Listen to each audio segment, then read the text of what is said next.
Southeast Radio's Business Matters with Carl Fitzpatrick. Southeast Radio.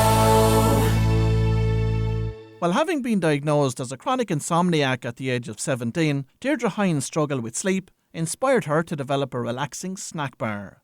The Unwind range is now stocked in over 160 stores nationwide, and Deirdre joins us now to discuss her story. Deirdre, start by providing us with an insight into your own background. Well, I suppose my background may be somewhat checkered.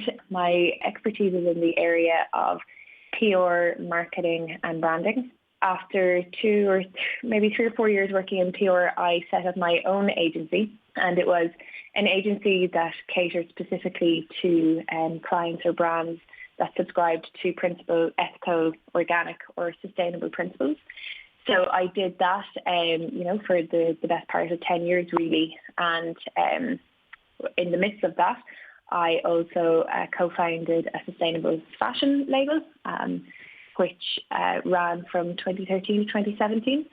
Then I actually returned to college. I decided that I wanted to delve a little bit deeper into maybe the science behind consumer behaviour. So I actually went to Bangor to do a master's in consumer psychology and branding. And it was your own turbulent relationship with sleep that inspired you to create Unwind. So provide us with an insight into that. Yeah, so I've always struggled with sleep. When I was 17, I was diagnosed as a chronic insomniac by our family GP. And that kind of kicked off, I suppose, the best part of, 15 years spent looking at ways of improving both the quantity and quality of my sleep. There's an awful lot of negativity when it comes to the area of sleep. I find that a lot of the narrative surrounding sleep tended to be very, very negative. I always wanted to do something that maybe brought a little bit more positivity to the area of, poor sleep. So, I went to see a sleep specialist for the first time when I was 18. I tried loads of different things, cognitive behavioural therapy for sleep as well. Different diets, different, behavior, trying different things at home. And I tried a lot of different things, to be honest. And, I never really seemed to be able to crack that thing and figure out what it was that was causing me this issue, So, yeah, it's been there kind of for a long time. It was fairly well embedded now in my sort of normal life when I started working on the Unwind project. And talk to us about the project itself and how you got that Eureka moment.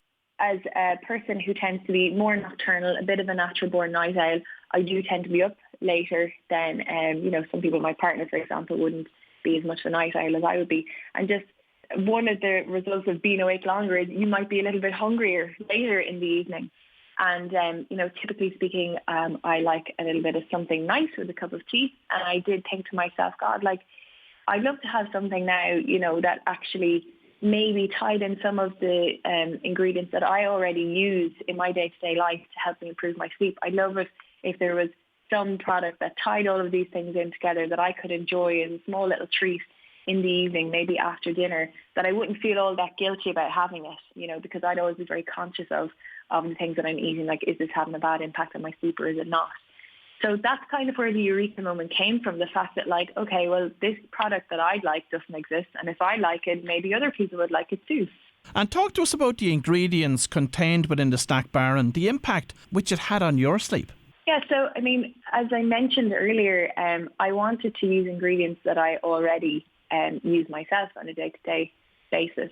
So, our start-off point for developing the snack bars was just going to our local health food store. So everything, all of the ingredients in the bars you can buy in your local health food store. And the main functional sleep-related or relaxation-promoting ingredients that are in the bars are chamomile. So you're probably familiar with chamomile, and a lot of people will be familiar with chamomile tea. And a chamomile, it's a type of, it's actually a daisy, and it has been associated with enhanced feelings of relaxation for centuries. And then we are also using Montmorency cherry. And Montmorency cherry be kind of a newer player in the world of functional ingredients with regard to sleep. And it is a very potent tart cherry that has been linked to enhanced natural production of melatonin. And melatonin is the sleepy hormone that kind of contributes to the maintenance of your circadian rhythm internally. And then we are also using L-theanine, which is a lovely ingredient. It sounds synthetic, but it's not. It's an amino acid that's extracted from green tea, and it helps with enhanced feelings of focus and relaxation. So they're the sort of sleep-related, say, or relaxation-related specific ingredients. But then everything else in the bars, it's oats, it's grains, it's seeds, and then we are using a little bit of honey to sweeten. No artificial sweeteners, but a little bit of honey to sweeten. And we do top the bars with a little bit of chocolate. So provide us with an insight into how you've gone about and developed this business. I applied for the Young Entrepreneur competition, the Leo Young Entrepreneur competition. I won the best idea in my county, which was Offaly. And there was a small amount of funding on the back of that. And that funding was really the springboard for us. You know, it was that little bit of a push, both financially, but also psychologically, you know, for someone to kind of endorse the idea and endorse, the concept and what we were trying to do. So with that little bit of funding, I was able to make a start on developing the brand side of things, but also I was able to speak to a food scientist and product developer. So we worked with a brilliant food scientist. His name is Sean Gilbride, and he at the time was working with the Food Technology Centre in St. Angela's. And so we worked very, very closely with him over and back, you know, over the course of 12 to 18 months to get 3 prototypes, which we were happy with and which tested, well with our audience.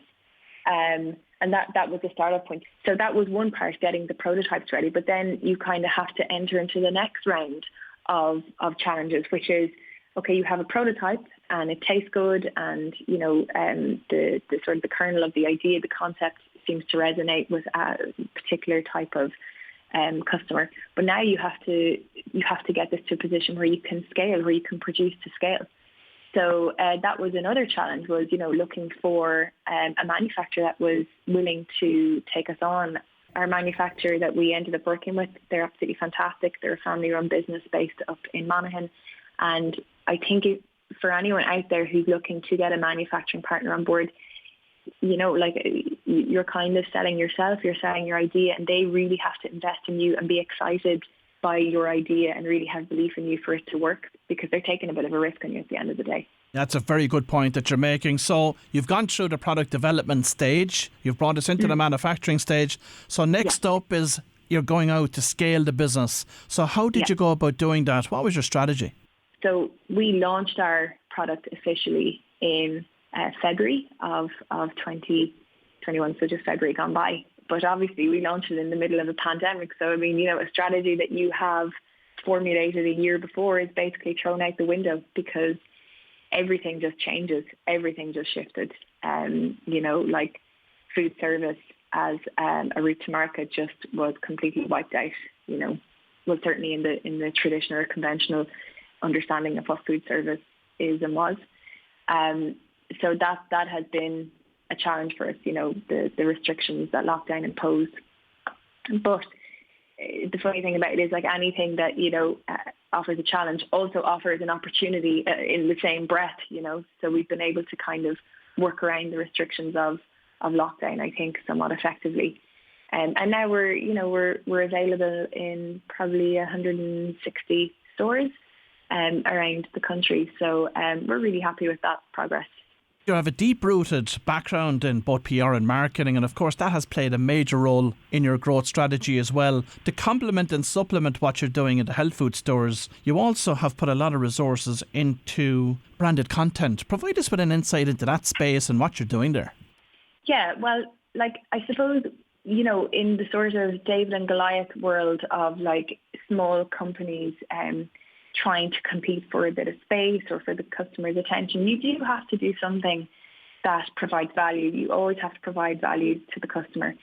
And the way I thought about, my own sleep-related problem was that as I said before, like there was no silver bullet. It was always a combination of, small tweaks or adjustments that you are making.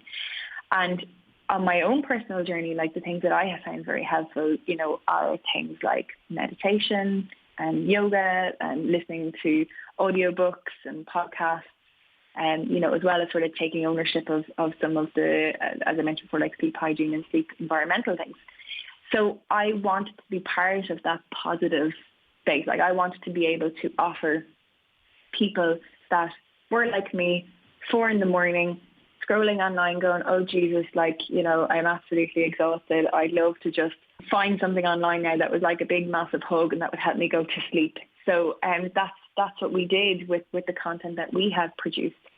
It's produced to be accessible to everyone. It's available free of charge. It's also designed for complete beginners and novices, whether that's in meditation or yoga. But as I say, we've also got the bedtime stories as well. It's just there as an extra little support for people who are trying to do their best to, take ownership for their own wellness and well-being. And Deirdre, finally, are you planning to export the brand to international markets in the future? Yeah, we are. Now, we started, we have just signed up with a distributor in the north of Ireland. So we are in, a selection of small kind of independent stores up there. And that's us kind of dipping our toe into the water for mainland GB launch hopefully next year. And we would also have kind of Northwestern Europe will be very much on our radar, especially because they're quite receptive there to functional foods. Southeast Radio's Business Matters with Carl Fitzpatrick. Southeast